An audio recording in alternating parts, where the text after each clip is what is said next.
Ayan mga kakaaro, naligo po si Ate Susan. Oh, ayan oh. Nakalugay ang kanyang buhok. Ayan po. Tingnan nyo mga kakaaro. Naligo po siya. Very neat siya ngayon mga kakaaro. Kaya may pag-asa pa po itong gumaling. Kaya kung sino man po sa inyo ang makapanood, sama-sama po nating tulungan para mabigyan siya ng medical assistance. Ayan, tingnan nyo ngayon, oh. Yan po ang tunay na ganda ni Ate Susan. Kasalukuyan po siya ngayon na nag-hallucinate, na nagsasalitang mag-isa. Pero may pag-asa pa rin po siya mga kakaaro na gumaling at bumalik sa normal na pamumuhay. Kaya sa lahat po ng followers ng Kakaaro Tayo na makapanood nito, sama-sama po sana nating tulungan at mabigyan siya ng pagkakataon na maipagamot at nang sa ganon ay bumalik siya sa kanyang normal na pag-iisip at pamumuhay. Hindi po siya inborn mga kakaaro because of too much depression na naranasan niya dati.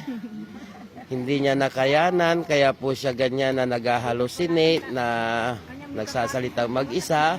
Pero may mga pagkakataon naman po na pag kinausap niyo po siya ay tama naman po ang kanyang sagot. Pero most of the time, ganyan po siya na nagsasalitang mag-isa, nakala mo ay may kausap. Kaya mga kakaaro, ayan po siya ngayon, oh. Nakalugay ang kanyang buhok. Ayan po ang kanyang tunay na itsura. Alam niyo mga kakaaro, sa totoo lang po, magaling po itong kumanta at magaling sumayaw. Magaling pang maglaba. At magaling pa siyang maglaba. Kung siya ay may paggamot at bumalik sa kanyang dating pamumuhay, hindi po siya mahirapan. Kaya niya po siyang maglamandera, kaya po niyang magtrabaho ng gawaing bahay. Tingnan niyo po mga kakaaro. Siya po si Susan Ramos Calano. Kaya sa mga followers ko po dyan na nakakapanood at siya ay gusto ninyong tulungan, andyan po ang kanyang mga kamag-anak. Ginagawa ko po ito mga kakaaro hindi para ako ay maging popular o para siya ay aking pagkakitaan. Kasi may nagkapagsabi na pinagkakakitaan ko po ang may kapansanan. Pero ang hangarin ko lang po ay siya ay matulungan at bumalik sa kanyang dating pagkatao, sa kanyang dating pamumuhay. Ayan po siya.